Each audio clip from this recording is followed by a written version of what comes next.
Hello everyone. Now I'm going to tie a very simple Biot fly inspired by also my fly called Phalangista, which is basically pheasant tail with red tinsel here, hollow tinsel. This one is now Biot with purple tinsel. So it's a mixture between perdigon nymph, which sings very fast, and normal nymph with Biot body in this case.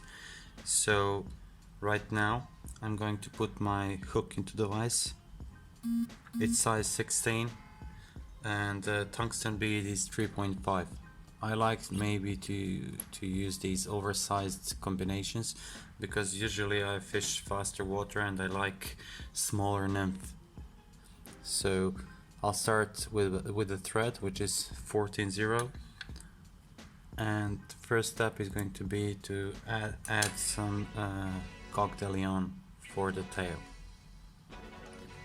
I'll pick up maybe 5 or 6 fibers, not more than that, and I'll make them relatively short right now. It's just a personal preference whether you're going to use very long or very short coq-de-lion fibers for the tail. It doesn't affect how well your nymph is going to hunt to catch fish.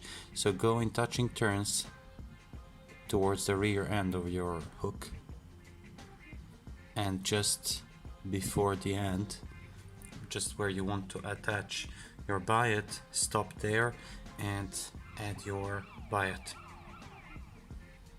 As I previously showed, cut the translucent part of your biot and tie it in by the tip with that translucent side facing down.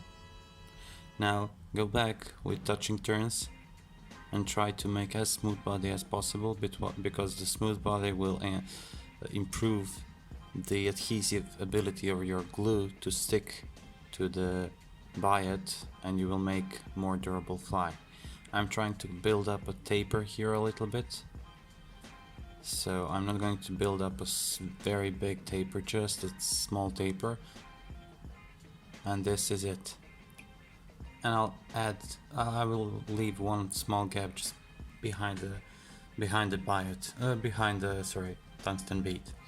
Now the next step would be to add some super glue to protect everything from falling apart. I'm using gel super glue because I find it much easier to work with, and as in previous videos, I'm just making a line with it. So like it, I'm not going to spread it all over the body. I'm using my biot for that. So take your hackle pliers and carefully wind your biot.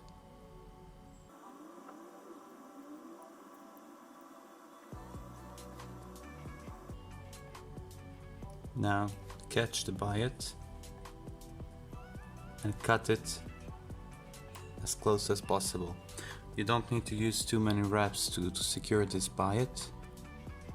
Just 1 or 2 are more than enough. Now the next step is going to be to attach purple tinsel here,